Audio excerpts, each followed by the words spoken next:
Está no ar mais um TV Pet Show, um programa feito especialmente para você, que assim como nós é apaixonado por animais. E olha, se eu fosse você, não saía daí porque o programa de hoje está sensacional. Dá uma olhadinha no que a gente preparou. O Dr. Daniel Couto nos explica como deve ser o manejo com filhotes. Vamos falar também sobre alergias com a doutora Fabiana Fernandes. E um papo com o Dr. Rodrigo Macambira sobre anestesia em animais. Tem o repórter Fuinha e tem também Meu Pet é Lindo. Não sai daí, é daqui a pouquinho. Gente, eu estou aqui com o Dr. Daniel Couto, médico veterinário, doutor em reprodução canina. Tudo bem, doutor Daniel? Tudo ótimo. Nós estivemos juntos falando sobre a gestação, né, doutor? Que foi uma matéria que fez muito sucesso. E hoje nós vamos continuar para falar sobre o manejo com os filhotes, não é isso? Ok. Para quem não acompanhou e quer ver a da gestação, foi exibido no dia 3 de dezembro de 2022. Então você pode ir no YouTube lá, dar uma olhadinha e depois olhar essa matéria aqui. Doutor, a gente não falou da outra vez, porque não deu tempo, sobre o parto. Né? Como é que eu posso me atentar para ver se a minha cadela vai ter filhote em casa ou eu tenho que levar para o médico para a intervenção médica? Esse é o momento mais esperado pelo criador. Ele criou o filhotinho, ele cresceu, botou para cruzar, inseminou e chegou a hora do parto. O que fazer? Em primeiro lugar, tempo mínimo de gestação de uma cadela, 57 dias. Antes de 57 dias, ela não vai entrar em trabalho de parto normal, a não ser que tenha algum problema, tá? A partir de 57 dias, o ideal é que o proprietário ou o veterinário que acompanha faça a aferição da temperatura 2 vezes por dia. Por quê? Porque o hormônio que mantém a gestação é a progesterona, para qualquer mamífero. Sim. Tá? Se eu faço a aferição da temperatura, que o normal da cadela está com 38,5 graus, eu vou observar o decréscimo da temperatura, 38,2, 38, 37,5, e a partir do momento que baixar de 37,5, ela já está bem próximo do trabalho de parto. Então, antes disso, ela não vai parir. Se não baixar a temperatura, em condições normais, ela não vai entrar em trabalho de parto. Então, a temperatura é um fator bem fidedigno para que se possa acompanhar e predizer o momento de nascer os filhotes. Entendi. Mas aí, pronto, eu vou deixar ela ter em casa. O que é que eu posso me atentar para que ela... Não, olha, ela não vai conseguir parir em casa. Eu vou ter que levar para o hospital, para uma cesárea, para uma intervenção. Tá. Observa os dias, como eu falei, não menos de 57, podendo variar até 67 dias. Não é porque o cão cruzou há 57 dias que foi fecundado. Sim. Às vezes o espermatozoide fica no trato genital da cadela e demora, às vezes, até 1 semana ou 10 dias para poder fecundar. Ele fica lá esperando, quando o óvulo amadurece, ele migra para fecundar. Então, o tempo da cobertura pode variar de 57 a 70 dias. O que é que a gente tem que observar? Quando a cadela está próximo do trabalho de parto, ela vai estar com a vulva bem aumentada, vai ter lubrificação do seu canal vaginal, vai ter um corrimento mucoso transparente, tá? Ela vai ficar com o dorso ligeiramente arqueado, tá? E vai começar a produzir leite, isso em condições normais. Mas como eu falei anteriormente, o ideal é que se faça acompanhamento também por ultrassonografia. Ah, sim. Porque o acompanhamento por ultrassom, se ela está chegando com 57, 60 dias e a temperatura não baixa e não tem leite, chama o ultrassonografista para ver como é que estão os batimentos cardíacos do filhote e ver se o intestino do filhote já está funcionando. Se os batimentos cardíacos do filhote começam a baixar, se o filhote está com o intestino com movimentação bem vigorosa, é um sinal que o filhote já está pronto para nascer. Filhote sem intestino funcionando, ele não pode nascer porque ele não vai, quando ele for mamar, ele não consegue digerir o leite. Então é um fator muito importante. Coração e intestino funcionando bem. Doutor, e o ambiente? Eu preciso preparar um ambiente ideal, temperatura, ou não tem isso com o cachorro? Tem. O filhotinho, quando nasce, ele nasce com 35,5 graus. Isso é muito importante. Sim. Se ele for para um ambiente diferente do adulto, que é 38, diferente, né? Da mãe, na época que cruzou, que estava com 38,5 graus. Se o filhote for para um ambiente muito frio, o filhote, durante as 3 primeiras semanas, não tem controle de temperatura dele. Então, ele pega muita temperatura ambiental. Se ele vai para um ambiente muito frio, ele começa a baixar a temperatura corpórea, começa a ficar arroxeado, narizinho roxo, o intestino para de funcionar e esse filhote vai morrer. Então, um dos maiores erros que são cometidos por proprietários e criadores é colocar a cadela parida dentro do quarto, naquele ambiente mais gostosinho de ar-condicionado, que vai matar o filhote. Então nada de ar-condicionado, nada de ar-condicionado.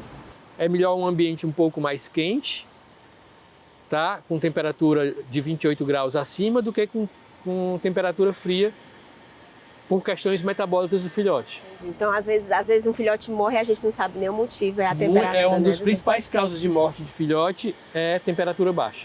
Entendi. E com relação à alimentação deles, doutor?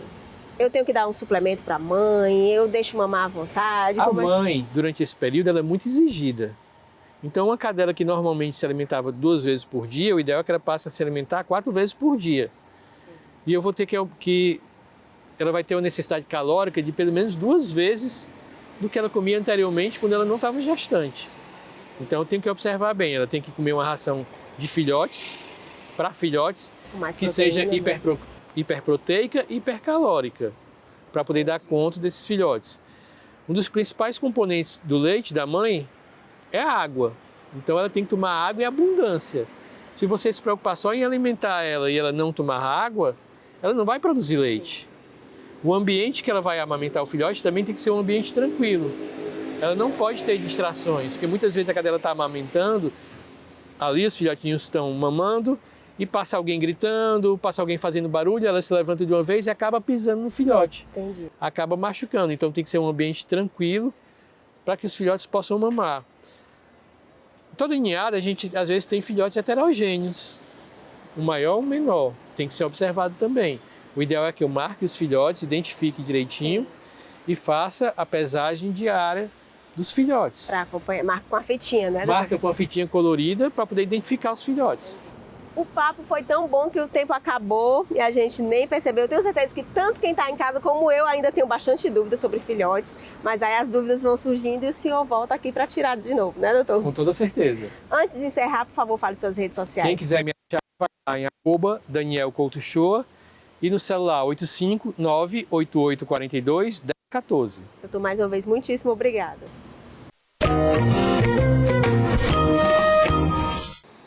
A minha pet dica de hoje é o cuidado com o neonato ou recém-nascido. Muitas pessoas, quando pegam um filhotinho novinho, levam para o quarto com ar-condicionado, achando que é o melhor ambiente. Ao contrário, filhotes, quando são expostos a temperaturas muito baixas, nos seus primeiros dias de vida, acaba absorvendo a temperatura ambiental, fazendo com que o metabolismo fique muito lento e que ele não consiga digerir o leite materno, ocasionando assim a morte do filhote. Então, a temperatura ideal para o filhote recém-nascido é a partir de 28 graus para o ambiente que ele deve ficar.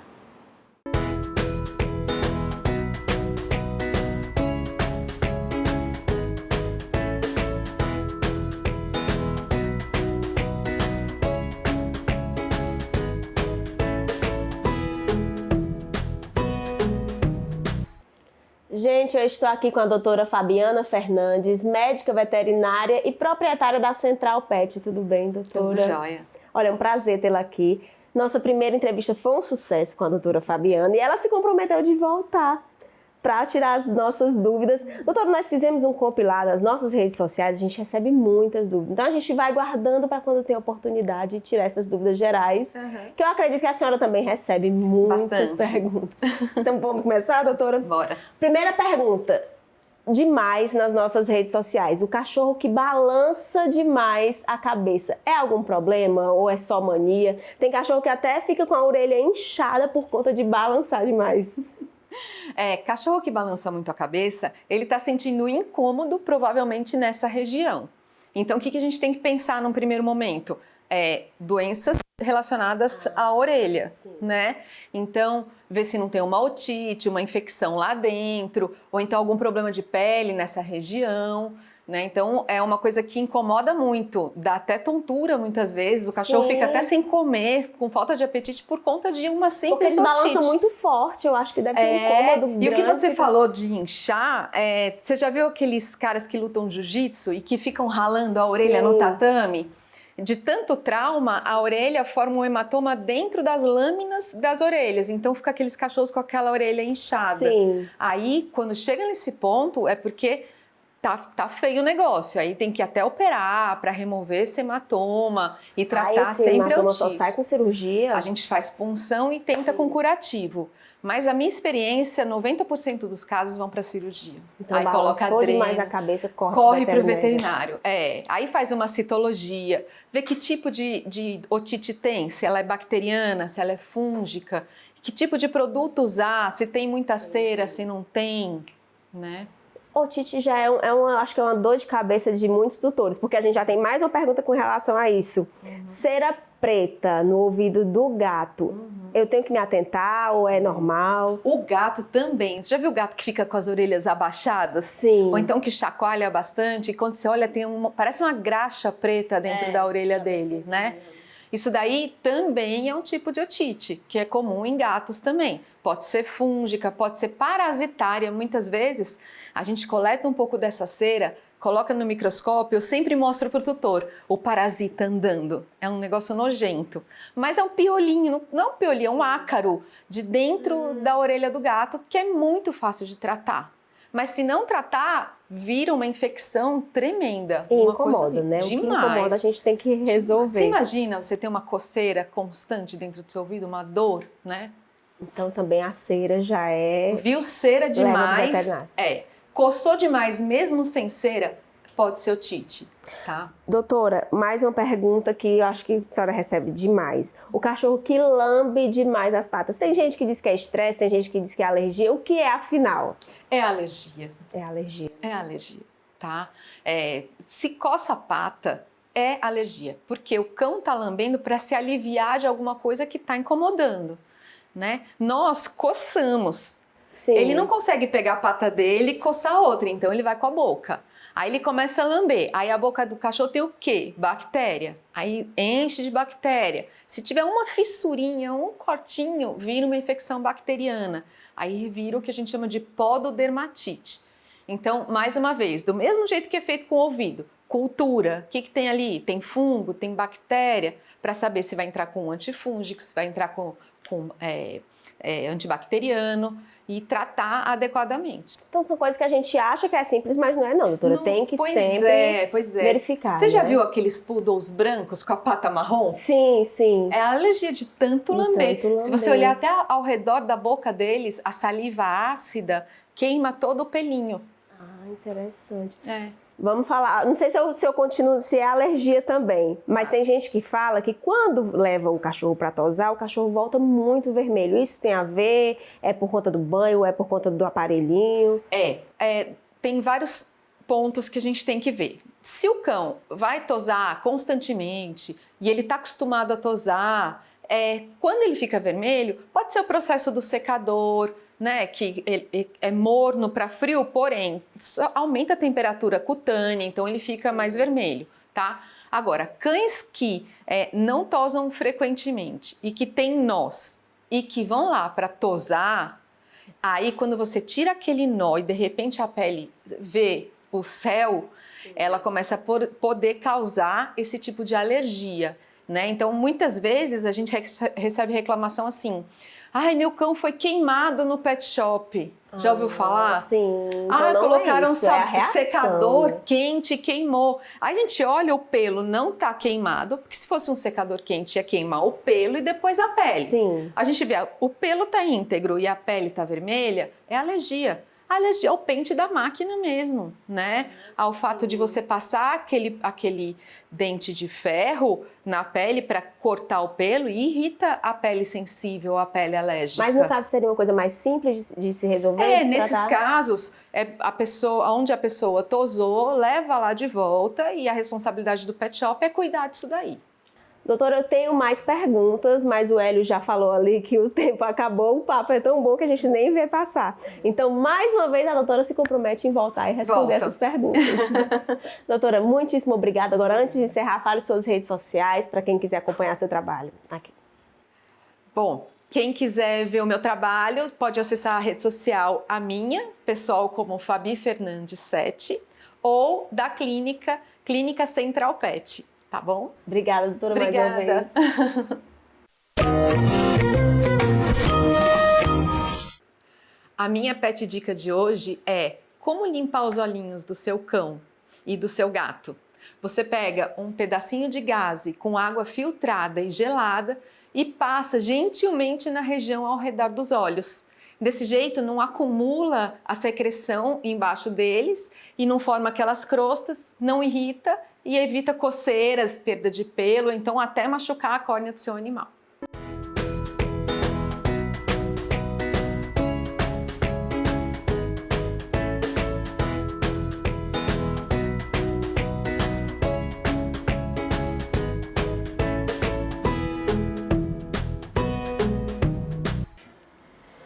Oi, gente, nós estamos aqui com o Dr. Rodrigo Macambira, médico veterinário, sócio proprietário da Guararapes Vet Center e atua na área de anestesiologia. Tudo bem, Dr. Rodrigo? Tudo bem. É um tema que todo mundo se preocupa. É um tema do momento, é um tema que cada vez mais as pessoas têm medo, têm receio, mas é um tema altamente atual. Verdade. Olha, a gente já fez há alguns anos atrás matéria sobre isso, mas as pessoas pedem demais para que a gente fale de anestesia. E é a preocupação assim, de todo tutor, né, doutor? Na verdade, é porque é algo que está mudando constantemente. E hoje a gente se aproxima muito da medicina humana nesse quesito, com novas técnicas, novas tendências, novas drogas e cada vez mais segurança, que eu acho que é o importante de tudo isso. A senhora falou uma coisa interessante, é muito próximo à medicina humana. Então, assim como na medicina humana, o tutor ele pode pedir uma consulta prévia antes do procedimento cirúrgico para tirar dúvida? Ele não só pode como deve. Seria imprescindível que todo paciente pudesse ter o contato com o anestesista antes do procedimento. É naquele momento que a gente passa a conhecer o paciente, passa a conhecer os problemas, como ele vive, como é a dinâmica do dia a dia, o que ele come, se tem alergia, se não tem alergia, alguma doença. Tudo isso é importante demais para que a gente possa desenvolver todo o protocolo anestésico mais indicado para aquele paciente. Então é imprescindível, né? É imprescindível. Doutor, e quais são os tipos de anestesia? As pessoas acham que essa pergunta você já escuta muito, né? A pergunta que a gente mais escuta no consultório é aquela: doutor, vai ser anestesia inalatória? A anestesia inalatória, na verdade, ela é um dos tipos de anestesia. Por que as pessoas querem tanto, doutor? Qual é? Criou-se uma falsa impressão de que a anestesia inalatória é a anestesia mais segura. Na verdade, não existe anestesia mais segura ou menos segura. Existe a anestesia, o protocolo anestésico que é mais indicado para aquele paciente. Então, durante uma avaliação, eu posso muito bem montar um protocolo que não obrigatoriamente entre a anestesia inalatória. Eu posso utilizar uma anestesia locorregional, uma epidural, uma anestesia total intravenosa, enfim, são diversas técnicas e drogas que a gente pode utilizar para montar o melhor momento, a melhor anestesia para aquele paciente. Então vai depender do paciente e do procedimento também. Do paciente e do procedimento. Do tempo, da duração do procedimento, do nível de dor que aquele paciente vai sentir durante o procedimento. Então, na verdade, são várias variáveis que a gente pode analisar. Uma pergunta que a gente recebe muito no nosso direct. Tem alguma contraindicação pela raça? Cada raça vai ter um tipo de anestesia ou vai depender do caso também? Na verdade, as raças vão gerar particularidades. Eu vou dar o exemplo, os bulldogs. Os bulldogs são aquelas raças que a gente chama de braquiocefálicos, aqueles cães do focinho curto. Então, eles passam a ter uma dinâmica respiratória diferenciada. Então, um cuidado voltado à respiração, tanto no antes, no durante e no depois, ele passa a ser mais evidente. Raças de menor tamanho, então, por exemplo, o Pinscher, hoje, uma raça da moda, o Spitz, são raças que a gente tem que tomar um cuidado maior com a perca de temperatura durante o procedimento. Então, na verdade, cada raça vai ter algumas particularidades que o anestesista tem que saber e tem que evitar os problemas na frente.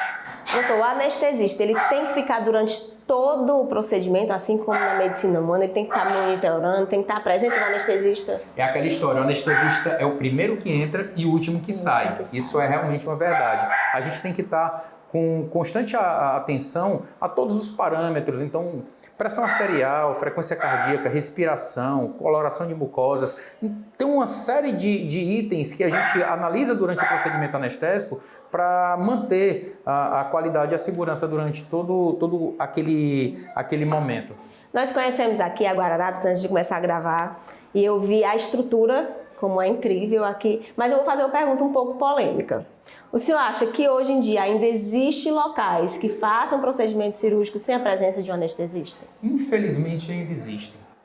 Hoje existem alguns locais que, por N motivos, o anestesista ele não está presente durante o ato cirúrgico, o que na verdade aumenta infinitamente o risco da cirurgia, e muitas vezes o que a gente vê é que não é feita uma anestesia especificamente voltada para aquele paciente. É feita uma anestesia mais generalista, muitas vezes uma anestesia que não faz um controle eficaz de dor ou um controle onde a gente consiga colocar o paciente no plano anestésico ideal.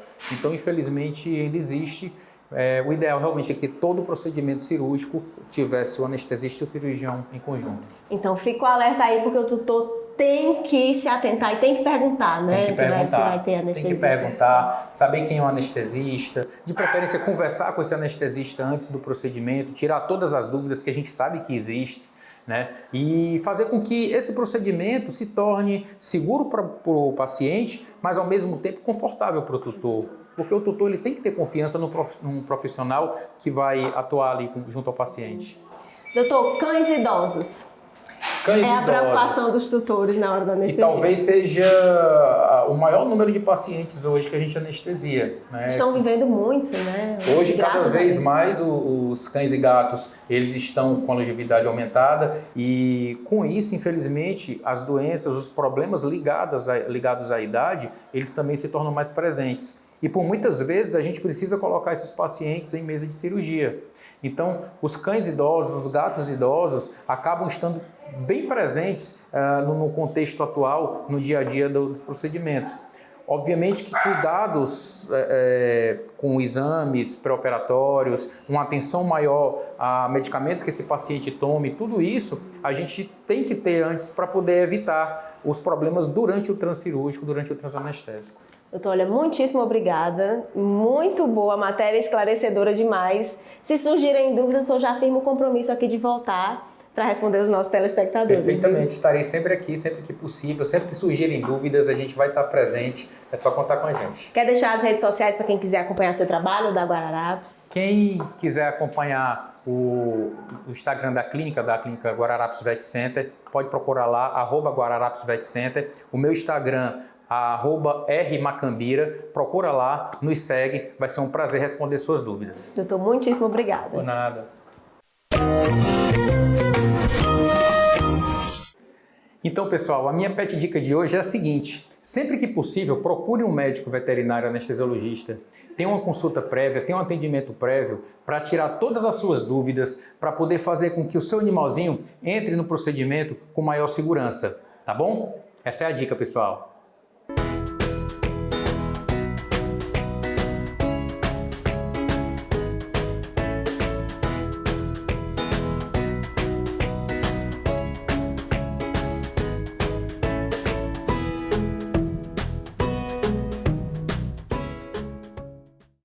E agora com vocês, o repórter mais amado do Brasil. É com você, Fuinha.